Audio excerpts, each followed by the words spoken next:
Welcome everyone. I'm Belissa Savery, and I oversee strategic partnerships on the staffing side at HireTalent. And then I also moderate really interesting conversations like this one for Consciously Unbiased. I'm so excited to be here today. Today's conversation is on transferable skills. So how to translate those life experiences that we all have into workplace strengths. And when I thought about opening up today, I said, maybe I'll list out my credentials. And then I thought that's probably the least appropriate thing that I could do, just given the conversations we're having today, specifically on transferable skills. Because the truth is, when I think about it, some of the most useful things that I bring to my work right now can be from Pilates, right? I'm also a Pilates instructor, growing plants that you see behind me. And most recently becoming mildly obsessed with pickleball. And none of those are in my resume in any formal way, right? But every one of them is in the room everywhere I go, right? So that kind of chicken or the egg, whether it was the discipline of teaching a practice or the patience of keeping something alive, including my children, or the humility of just being a beginner again learning pickleball, I really cannot separate those from what makes me really good at all my jobs, right? So I don't think I'm supposed to separate them. And that's exactly what we're talking about today. The panelists that we have today, I'm so excited. They've taken something from outside of the traditional career path and really turned it into a genuine professional asset. So I can't wait for you guys to hear this conversation. Welcome to our special guest. We have Jennifer Baggett Brennan, Senior Creative Producer, Video and Audio for the Washington Post Creative Group, Ashley Brooke, CEO and founder of ABCS, Elizabeth Kunz, CEO of Girls on the Run International, and we have Pat Hedley, investor advisor and author of Meet 100 People. So we're going to dive right in, because even while we met to talk this through, we had so much to say. The conversation was just so juicy. Let's kick it off by you guys telling us just a little bit about what you do, and maybe share a story of a life experience you've had that has taught you an important lesson. I think that's a really good way to set the stage here. So I'll go ahead and start. I'll kick it off. So I'm Liz, and I've had the privilege of serving as the CEO of Girls on the Run since 2008. And for those of you that may not be familiar with Girls on the Run, we help girls build confidence, life skills, and a sense of belonging through an evidence-based curriculum that is facilitated by trained volunteer coaches. And we really understand the importance of belonging. It's not just something that feels good, it's something that all people need to discover who they are and what they can become. And so I just love today's topic, because the comment I hear most frequently from our volunteers is, oh, I wish I'd had Girls on the Run when I was young. And I certainly feel the same way. I spent the first 2 decades of my career just full of self-doubt, unhappy. I was just showing up in a way that I thought people wanted me to be. And it wasn't until I was 39 years old that I had this aha moment, and I realized I am the author of my story, and I can just turn this page and write a new chapter. So the very first thing I did after having that epiphany was volunteer for Girls on the Run. And it was a pretty selfish decision, actually. I never volunteered thinking, oh, I'll be the CEO someday. I volunteered because I needed purpose. I needed connection. I needed a place where I belonged. And it really didn't strike me until years later that what I was seeking in coming to volunteer at Girls on the Run was exactly what we are now providing for our girls today, which is this place where they actually do belong. So the important lesson that I would share based on my life experience is really just to remember that we each have far more power than we realize to shape our lives by intentionally choosing where we invest our time, our energy, and our hearts. And I'm just so proud that during my tenure at Girls on the Run, we have now served over 2.8 million girls. And it just brings me such great joy to know that they're not going to be like me and have to wait till they're 39 years old to wake up to everything who they are and just the potential they have to accomplish anything in their lives. So that's me. That's great, Liz. But I will say that I'm happy you mentioned the number 39, because I think that's another lesson where it's not too late. You're never too late. I feel like I'm reinventing myself all the time. Mm-hmm. Jennifer, talk to us. Give us a little history. Yeah, no, thank you. So yeah, I'm currently leading video and audio production for the Washington Post Creative Group. That's our branded content arm at the Washington Post. So I partner with our biggest advertisers to help them tell their stories through the lens of both their audience and our shared audience. I've been in branded content and storytelling for quite a while. I had a big career in television. I started in marketing at VH1 and NBC and Sundance. And then I transitioned into creative production and video production. I was at Food Network for 10 years. Then I went to IBM before I came to Washington Post about 5 years ago. But what made what I'm here to talk about today is actually a very specific time in between all of those jobs when I took a year off to travel around the world with two friends. It was a seemingly crazy notion to leave New York City after we'd come here to, start our careers in media. And we were, fairly successful, but we were really just questioning what was next. We talked about that age, in your 30s. I was nearing that period. And, like many women, I think we're putting pressure on myself. Should I get married? Should I have kids? When do I become a real adult? When do I buckle down and settle down? And so all of this was swirling. And I, happened to have two amazing friends who are journalists, and they wanted to leave and do this crazy thing. So we quit our jobs. We sold all of our furniture. I sold swag that I had gotten from jobs to afford this trip. We lived off of $30 a day. It was very low budget, backpacked around the world. And I learned infinite lessons from that experience. But what the ironic part is, I thought it would hurt my career. It actually ended up helping my career. We were blogging and writing, and I learned to be a writer and hone my voice. We ended up coming back and getting a book deal out of the whole situation. We wrote a travel memoir called The Lost Girls, and it completely pivoted me into not only a new career where I was travel writing and building an online community. I learned how to make a website and community build, all these new skills. But I also learned to become a better storyteller, which ultimately helped me transition into creative production, which I'd been wanting to do. So, there were many lessons, but also I think, Liz, you mentioned this pressure we put on ourselves. It taught me that I was more resilient than I ever thought. I, could do a lot more than I ever thought possible, but also I found my voice in building other women up and building other people up and mentoring people. We had a community writing for us, and that was one of the most rewarding things, so that I could teach other people how to find their voice and how to go after what they wanted in life. And that I still continue to try to do. So that's probably the most meaningful thing that came out of the experience. That is an incredible journey, and I'm sure we'll hear more on how that's impacted kind of your everyday. Ashley, tell us a little bit about what you do and some of your incredible experiences. Yeah, so I'm Ashley Brooke. I am Chief Creative of ABCS. It's a namesake creative studio. We work at the intersection of entertainment and culture across film, experiential, and strategy. I started this studio on accident. Essentially, I'm an Army brat, so I grew up moving every 2 years for my entire life. So if there's anything that I've learned and what I'm bringing to this conversation is what the art of the pivot is, and how I've essentially learned that everything changes. Nothing essentially stays the same, and trusting myself, my team that I've built to sit in very multidisciplinary places, being able to take skills from production to creative to strategy and putting those things together for unique storytelling. Our clients kind of range from like the Googles to the Targets to more cultural specific things like Netflix or Hulu when it comes to film.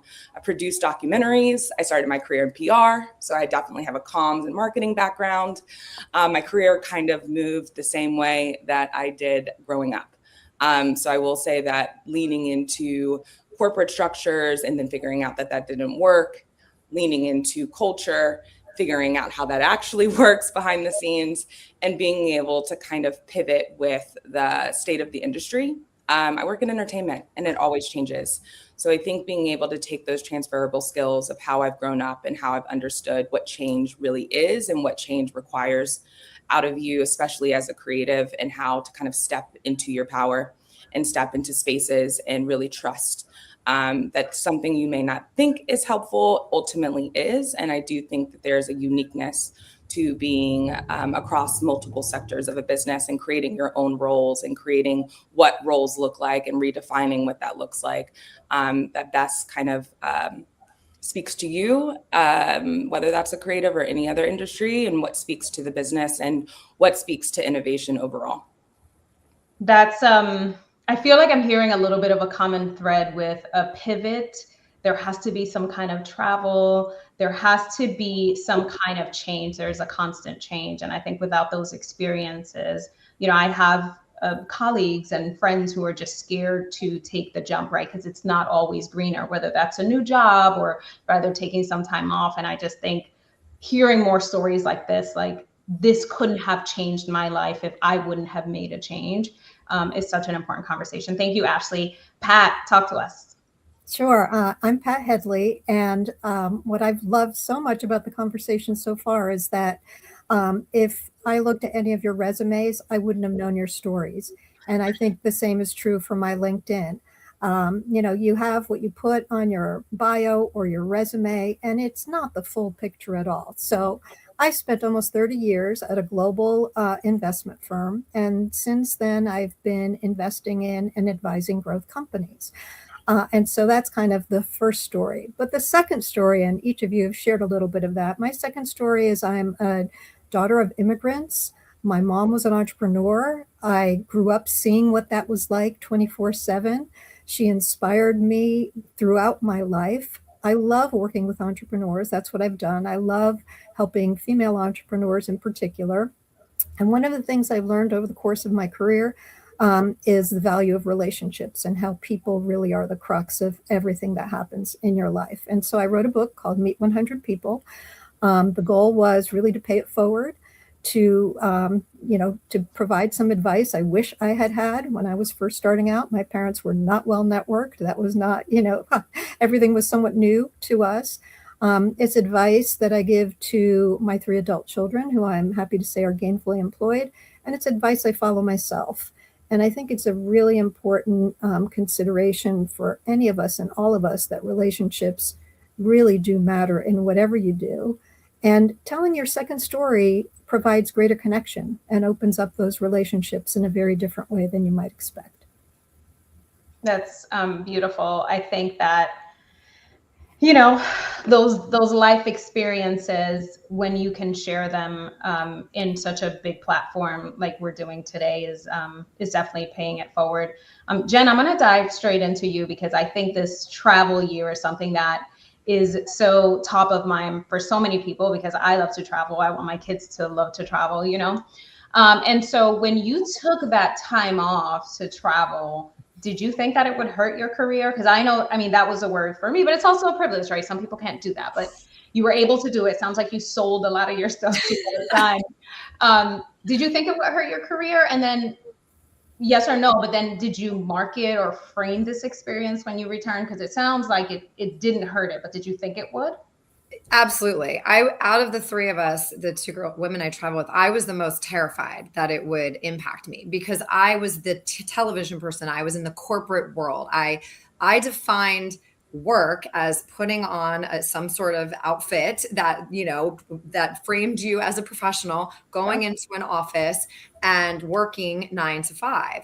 That's how I thought of it. So I was terrified that having a gap in my resume would be so glaring. At the time, it was even less acceptable actually than it is now. I feel like we were on the cusp, thankfully, of kind of the gig economy and creator economy right before those things really took off. So I was terrified, and I didn't want to work on the trip. I wanted to give myself time and space to just figure out what I wanted. Was I going to stay in New York? Was I going to try to get married and have a kid? I mean, it was all of these things swirling. I didn't want to work, but ultimately once, you step away, and I had time, which I never had. Who has time?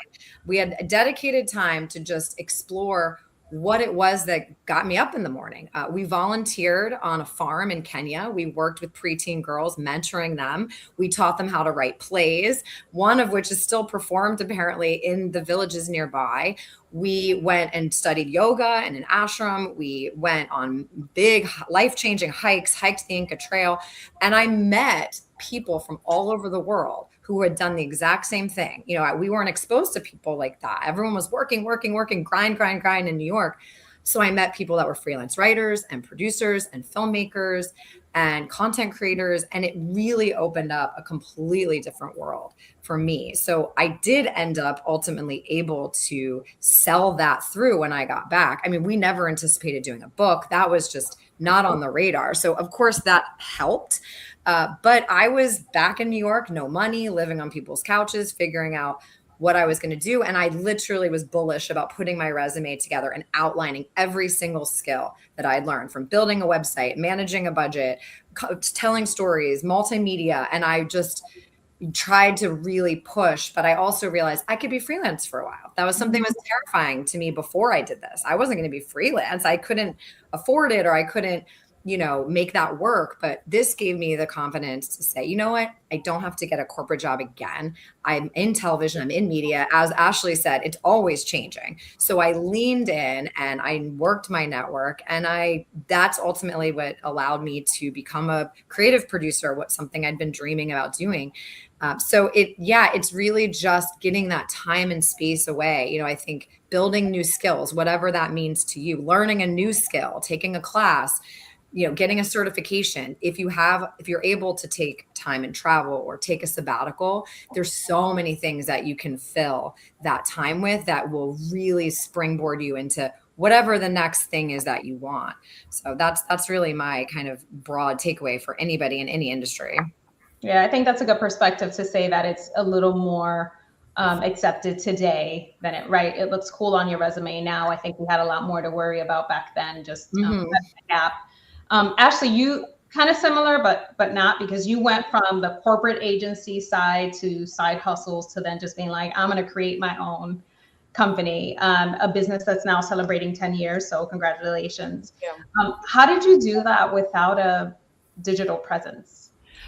A few ways. I will say that I've spoken just about the idea of change. If I learned anything in my upbringing is that I'm good with change. I can figure out how to make something work for me. If there's this idea that you have to know exactly what you want versus the universe kind of conspires, you're given what you're given, and how do you work with that? I kind of came up, I started in PR, fashion PR. I had a very massive passion for fashion, as I like to say. And there really was just a very traditional hierarchy. You start as an assistant, you move to a manager, you move to a director, you move to VP. And because I was so passionate about it, I had a million passions. I was interested in music. I was interested in film. And it became very clear to me that there really wasn't a structure for me to be able to explore those things, to connect those things. This is also a very long time ago. So as we're talking about the start of the gig economy, the influencer economy, the idea that it's not a celebrity on the magazine cover, it's also influencers. Right. That was at the beginning of my career. And so being able to kind of see where the shift was happening and feel fear for sure, but being able to trust myself to explore these other passions. Why isn't music and fashion more connected? Which takes you into partnership strategy is what we call that now. Why isn't music and fashion incorporated into film? Why is that not part of the marketing circuit or the way in which we see marketing? How can we make everything not feel like an ad? Which kind of takes you into brand strategy. And ultimately, how do we take in real life experiences and translate those into digital and social spaces, which then essentially puts me as a producer doing live events, and then essentially being able to translate how a live event communicates with an online arena. So I think for me, it was just really about leaning into the change versus leaning out of it. And really trusting that there was no role that I could look at and say, that's what I want to do. I wanted to do all of it. I wanted to be a creative director. I wanted to be a communications specialist. I wanted to be a consultant on strategy. And because I've pretty much kind of moved my career every 2 years, the fear was kind of like, what does my resume look like? Do I look like a jack of all trades, master of none? But ultimately, I do think that the industry and entertainment kind of caught up. And essentially, there is a need for those who have worked in different sectors of a business, those that are able to understand how each department works.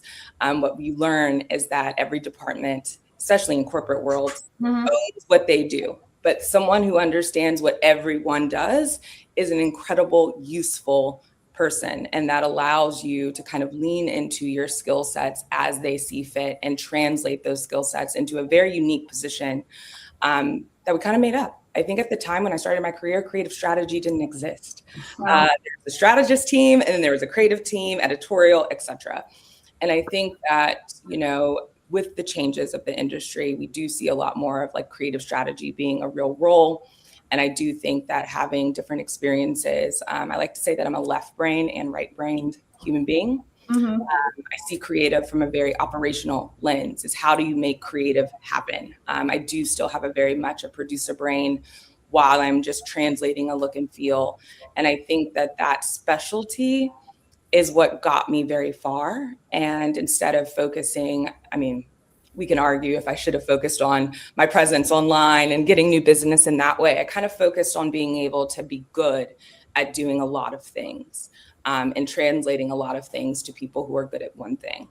And I do think that is something that has been essential to my career, is just being able to kind of speak multiple languages is what's on our website, and being able to translate that. And I will say that that's kind of gotten us very far. It's put us in a lot of rooms, and our pitch is very unique because we're essentially doing something different. I love it. It sounds like you connected those dots a lot earlier, a little bit ahead of the curve. And I think that's why the digital presence matters, but because you did it before that wave even hit, you were able to be the quarterback in a sense, right? Because you knew everybody from all the other teams. And so you were able to connect those dots. And that kind of takes us smoothly into a question that I have for you, Pat, because we talk about, right, being a quarterback is relationship built. So Ashley, you knew all these people in creative, in production, in operations, and you brought them all together. Pat, I'd love for you to share more on this. Like, you focused on building a relationship that paid off in your career, right? Tell us about a time, like what advice do you have on how to build more authentic relationships in a digital world? Because we almost have to go back and take a page from Ashley's book. What would you advise? That is such a deep question, but the net of it really is, how do you build authentic relationships? How do you find those individuals that you either know professionally or personally, and get to know them in a way that you can be mutually helpful to one another? And I'll take a business example as a start.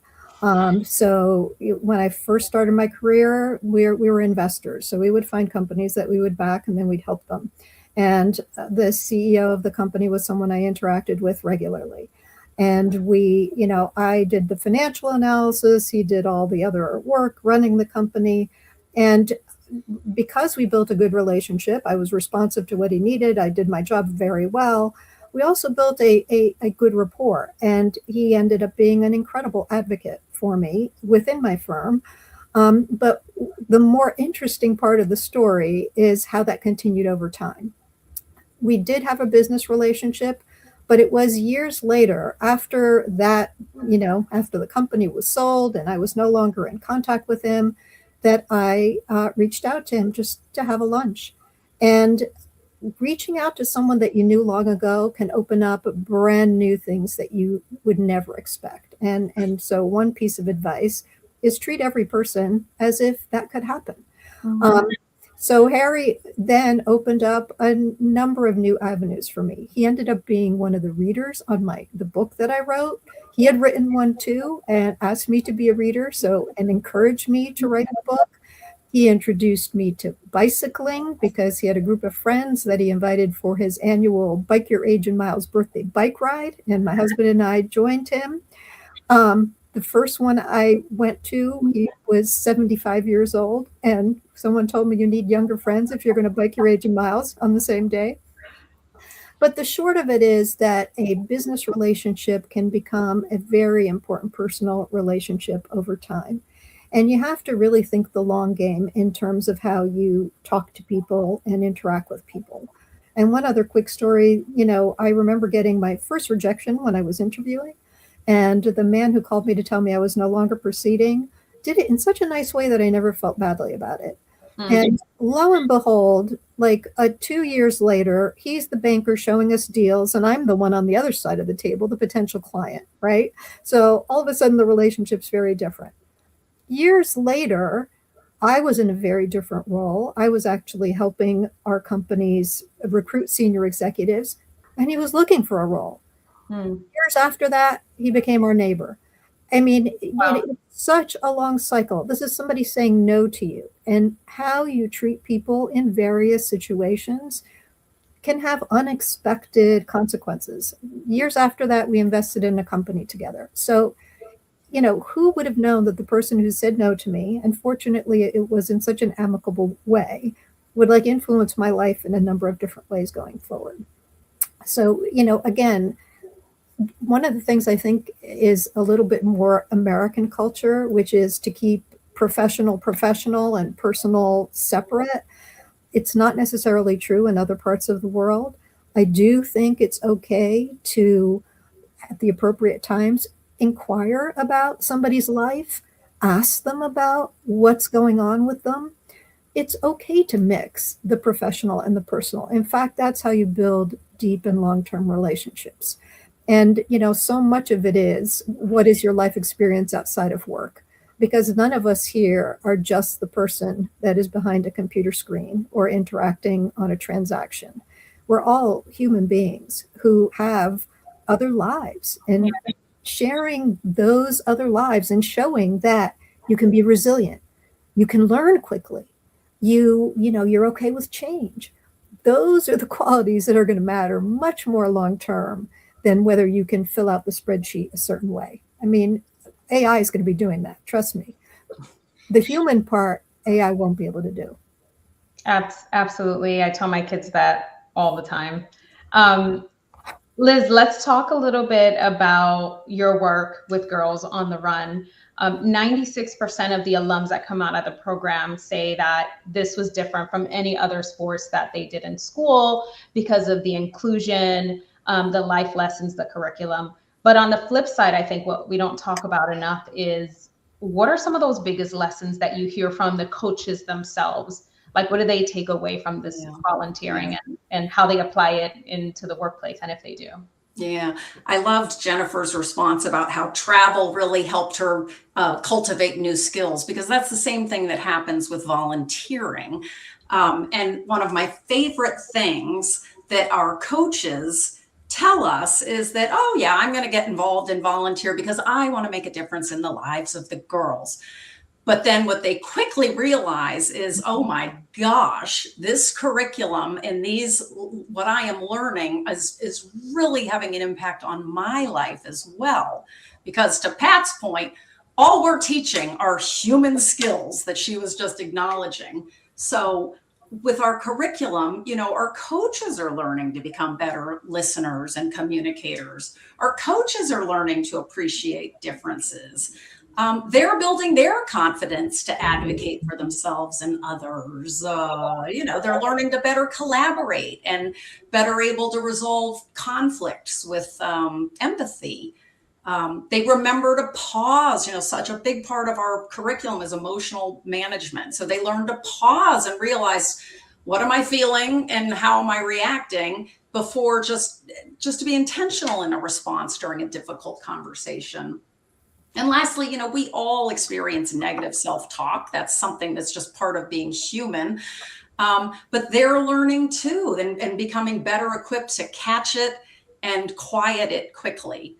So you think, okay, well, how do I translate those learnings then back to work? I mean, they're also relevant, whether you're interviewing for a job and you need to communicate your strengths, whether you're expressing your qualifications in just a very clear way because you feel you deserve a promotion, you know, feeling the confidence to give a presentation or to have a difficult conversation or lead a meeting. Or lastly, just taking a breather, you know, really stopping and not just responding in the moment, but really quickly again to think, what am I feeling? And what is that person feeling? And how am I going to adjust and react in a rational way? So those are just skills that our girls are learning. And I love that through a volunteer experience, we're helping our coaches too, because these are all things we need, whether we're 8 years old or 80 years old. I was just going to say, I may have to volunteer because I have 2 boys, 6 and 9, and I do need some experience with the power of the pause. Yes. But those experiences, right? Like being a mom, a caregiver as our parents get older, those side hustles, volunteering, traveling, right? Those can all build skills like crisis management, navigating the unknown, operating under pressure. Which of those showed up for you all the strongest? And if you could provide an example, that'd be great. Yeah, I mean, I can answer that. I think, you know, travel by nature is navigating the unknown. You know, it's built into the experience. You can plan and try to book things and put an itinerary together, but ultimately things completely go off the rails. And I think so that happened a lot on our journey. But I remember one specific time we were in a very rural part of Peru. We wanted to go see these condors that were flying over, you know, a cliff in the middle of nowhere. We went, we got on, and then all of a sudden, people jumped on buses. The bus left. Every bus that came by after that was full. It didn't stop. And we're literally stuck in a desert with no phone service, no water, no transportation. And we ultimately had to figure out, how are we solving this problem? And we got lucky. We managed to get a ride. Literally, it's like something out of a movie in a minivan with a priest and some children and some school and like chickens and school children. And we got a ride and we phoned the place we were staying. And those type of things happened all the time. But what it kind of taught me was that, especially in production. So I lead these very complex productions, you know, where I'm pulling a team together. I have to hire my director. I'm working with a brand, so I have to understand their objectives. You know, I have multiple people on set. I'm dealing with crews. I'm on the creative and production side. And production is almost exactly like travel. You can plan and plan and plan, and you can get on set, and then something's going to go sideways. So just having the fortitude to pause, as Liz had mentioned, the pause. Okay, I've dealt with bigger challenges, so I can calmly and rationally pivot, but also give the team around me some peace, right? If you're panicking, everyone else is going to panic if you're freaked out. And so especially in my job where I'm, like I said, managing very, very large scale partnerships with big advertisers. I have a lot of stakeholders. I'm managing, you know, my crew, but whatever job you're doing, you ultimately have to navigate all of those different, you know, pivots and personalities and just things not going your way. And I think that travel, taking that time off really, really comes back to me all the time. You know, any time I'm working on a production and something isn't going the way it should, I'm able to navigate that so much easier from having those life experiences out in the world. And also meeting so many different people and personalities. It made me a better manager. It made me a more empathetic manager. It taught me that people learn differently, process information differently. Mm-hmm. So just that inclusive nature of how do I work with this person versus this person could be completely different. So yeah, the life skills are infinite from travel. I can't say it enough. Well, and I think you can't, right? You don't have somebody to go to say, hey, I have this problem. How do you solve it? Being able, I tell my kids this all the time. I'm like, come to me with solutions, not problems. Like what is, it might not be the right solution, but come to me with something. I need to know that your brain is working to resolve that. So I could see that, Jennifer, how you go back to work and you're like, you're going to do this, we're going to do that. And everything just connect, because, you just kind of have to make it happen. Something if I could add, when I think about volunteering and how we really can translate that back to our workplace strengths, being able to volunteer. I joined the Girls on the Run board of directors in 2003. So that was my first thing. That opportunity gave me the experience to really cultivate skills that I didn't have the chance. I wasn't able to put into practice in my job. So at that time we were so grassroots. So we really had to, there was just a handful of part-time staff. There was nobody we could hand things over to. So we really had to rally, and I really had the opportunity to develop my collaborative opportunities, my opportunity just to roll up my sleeves and get things done. I think the greatest skill that I probably took away from volunteering that I brought back to my job at that time was how do you lead through influence, right? Because that's what we had to do. We had to build relationships. We had to listen. We had to find common ground. We had to bring people together around a shared goal. None of that I was doing at my job at the time. So I had the chance to learn those skills.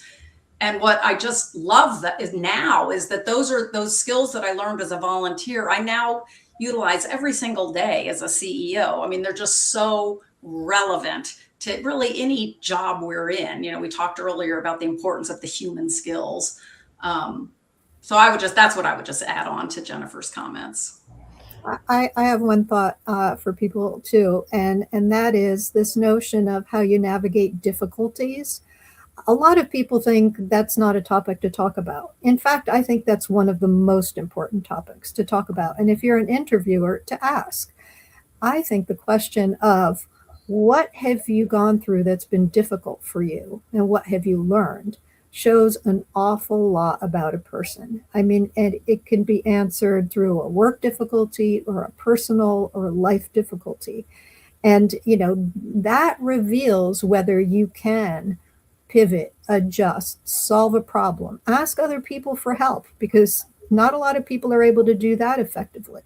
So, you have to kind of reframe difficulties. And there's one quote that I absolutely love. And this is by the CEO and founder of NVIDIA, the chip maker. And he said this to a bunch of Stanford Business School students, high achieving students. And he said, I wish you suffering, because suffering creates character. And character leads to success. And I think it just reframes everything when you think about difficulties and suffering as something that actually helps you and makes you stronger. Yeah, Billie Jean King has a similar quote, pressure is a privilege. I think about that all the time. It's like, what a privilege to be dealing with something difficult, honestly. Yeah, and I've had to reframe what difficulty even means. I think when we talk about what is a skill, I think being curious is a skill. Staying curious is a skill, and being curious enough to navigate difficulty from multiple perspectives of this is hard right now. What am I learning from this? What am I learning from this? How do I translate that into the next thing? I think the difficulty of having side hustles is every corporate job I had a million other side hustles. I was working with a DJ. My friend was putting on an event, so I was going to help them. And just not knowing how all of it was going to play out. I think we kind of live by, someone like me gets analysis paralysis, right? There's so many opportunities. There's so many ways that I can kind of spin this, or getting caught up in fear and what risk am I taking, instead of just leaning into the passion and the curiosity and kind of trusting that things play out the way that they're supposed to.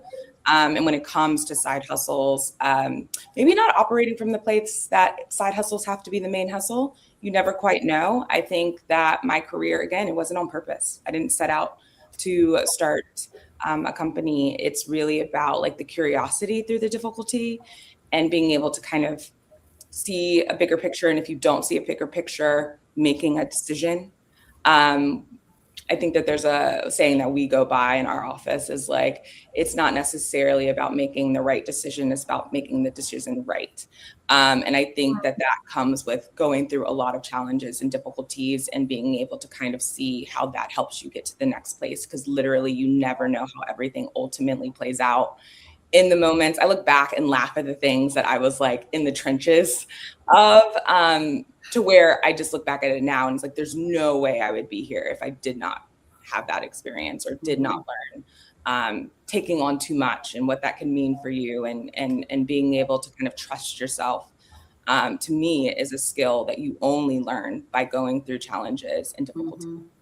Yeah, and I think that kind of leads us into soft skills versus hard skills, because the soft skill portion, I think it's so important. It's something that we don't talk about enough, especially not during interviews or as we're approaching new career paths. How did what you learned outside of the corporate structure and workplace shape your perspective on this? I will tell you, raising children definitely shapes your perspective on this. And I took off 3 years during my career to be with my young children at the time. And I will tell you, it was so much harder than going to work. It's 24/7. You have people who you need to influence and aid and help, and they're, unreasonable and demanding. And oh my gosh, the skill any parent develops in that process is incredibly valuable if you look at it that way. Others can comment on that experience. I think it's same for caregiving. I cared for my mom for 6 years before she passed. The last period wasn't easy. And, some of it is emotional regulation, listening, all those skills that are so valuable in the workplace, looking at the human, understanding life from another person's perspective. I mean, so many people forget that the way the world is not exactly the way, you yourself see it. The world looks different to every single person based on their background and what they've experienced in their life. And if you understand that and then try to see a little bit through somebody else's eyes, it just makes you a much better manager, colleague, just a much better person overall. Yeah, I mean, that's literally dovetails exactly into what I learned traveling.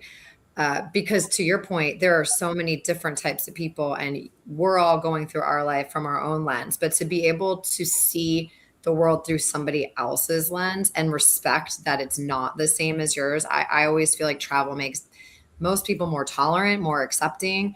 And for me, like when I was traveling, because we were in so many different places, we were in South America and Asia and Kenya and India, we naturally spoke and talked and asked questions of a lot of people.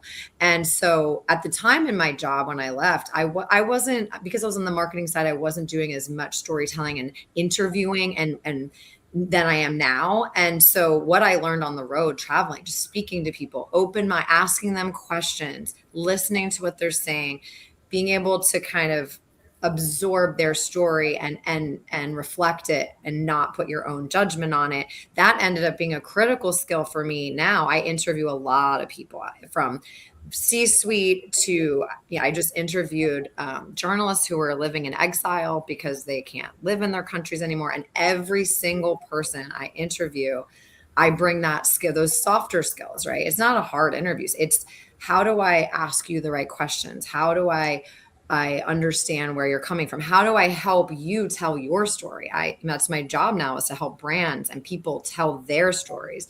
So just to your point, Pat, it's just being exposed to so many different types of people, which ultimately happens when you travel, is so important to just living on this planet, but also in your career. I mean, there's so many different types of personalities I interact with, from very creative directors and cinematographers to very corporate kind of strategists. And I know, Ashley, you mentioned strategy wasn't even a thing, but now it's everything. So it's really kind of being able to pivot and bring people together and understand where they're coming from. I love that you're asking those questions, because right now I think there's a fine line when you look at people's lives through the social media lens. And I tell this to my friends all the time, and they are sick of me FaceTiming them because I'm over text, or don't tell me, oh, didn't you see I posted? I was at the beach. No, I didn't see. You should send me a picture. You should call me from the beach, because there's a lot of misconception on the way people are living their lives and what their real stories are. And that's not it. That's social media. So bringing that back to just having an open conversation, asking the right question is such a skill that I'm just like, how am I going to make sure that my kids get that? You know, outside of trying to minimize screens, it's really tough because you need an entire community of parents that are saying, we want our kids to socialize meaningfully. So yeah, Jennifer, like I can't state that enough, and how important it is. Sorry, Ashley, I think I cut you off. No, I was just the idea of like being able to see different perspectives, I think is really, really important as a soft skill. To me, that is a hard skill. And I think in order to do that, what I've learned is transparency and honesty gets you very, very far. I think that there is a level, Jennifer, you had talked about at the beginning, the idea of performance, the idea of kind of stepping into a role and performing that role and not knowing how to step outside of it. And I think that if there's anything that I've learned, one, the honesty of growing up as an Army brat, moving every 2 years, like I have to get to know someone, a friend, very quickly. There is a level of intimacy that I have had to learn how to have with people. And I do think that that translates outside of like personal connections, but professional connections. How do I understand outside of their role and what we're here to do? What are they looking to do? What is their big ambition? Where are they trying to go? That's a way for us to connect. And then I think over the years, I've learned that in this performance of the jobs, the many jobs that I've had, is a level of transparency and honesty with the people that you work with.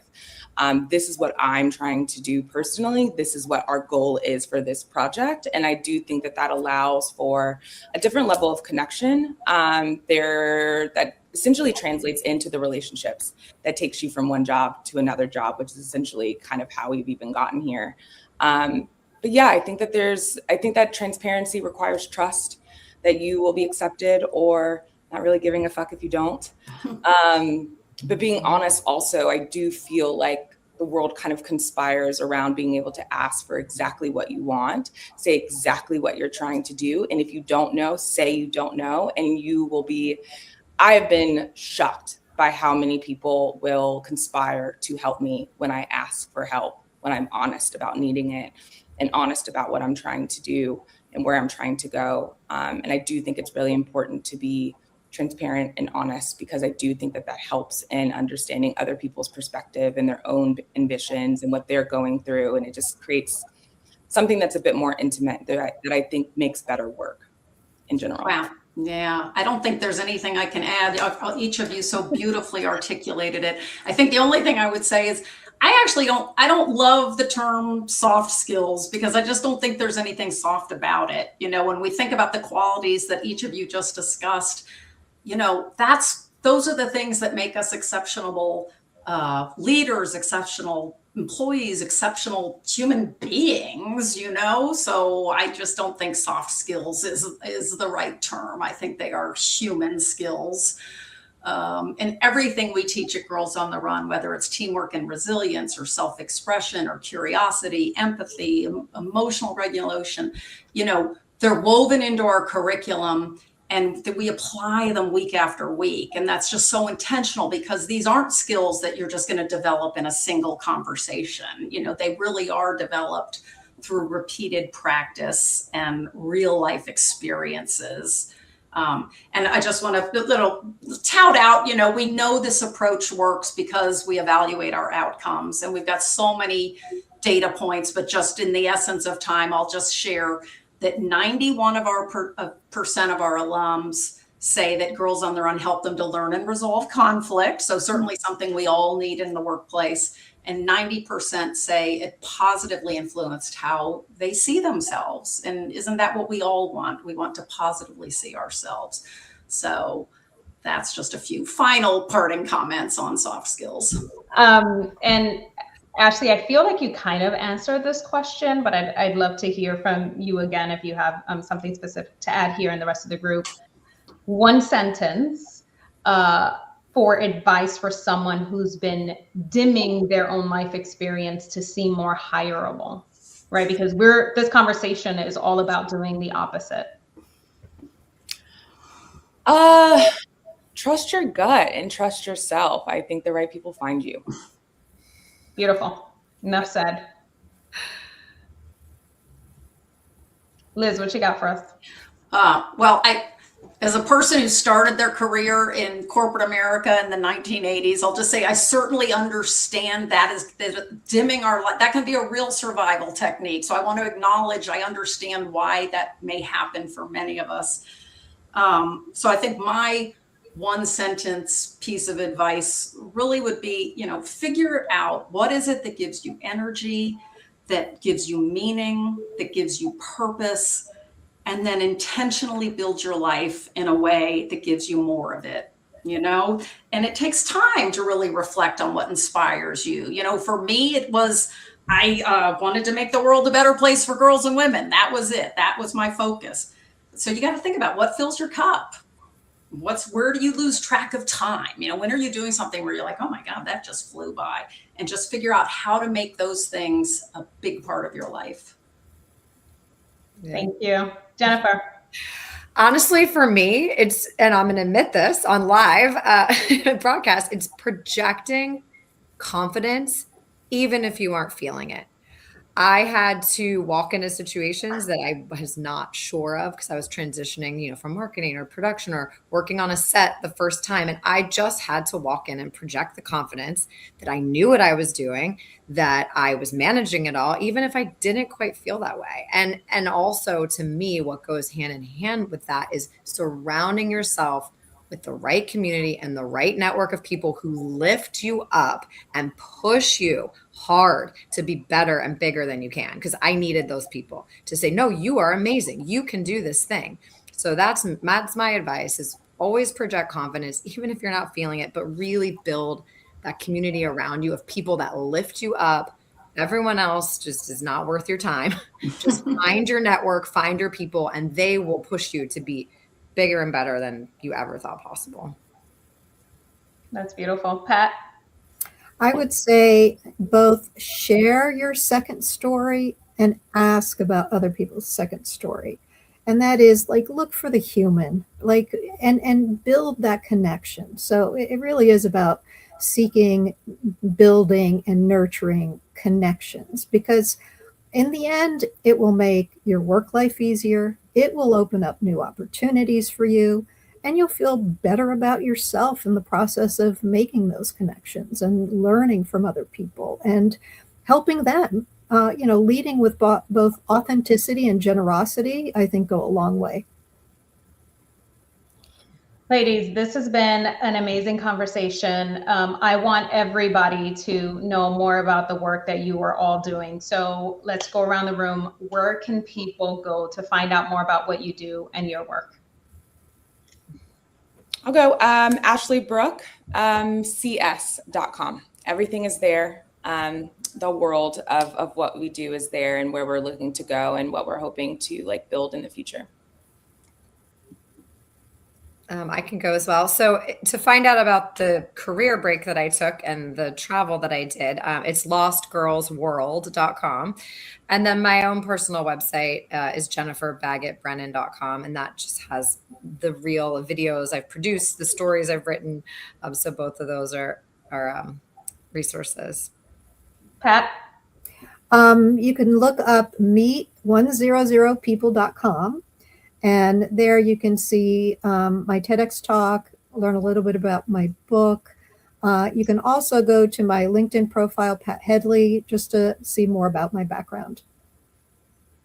Thank you. And Liz? Yeah, so girlsontherun.org, that would be your first stop. And then from there, you can learn all about the organization, our mission, our vision, a bit about the curriculum. You can find where we are. So we have 165 councils all over the United States and Canada. So if you want to get involved in your own community, you can find out how to connect with your local council.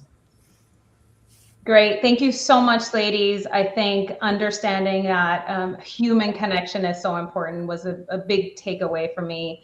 Do what brings you light and what makes you shine.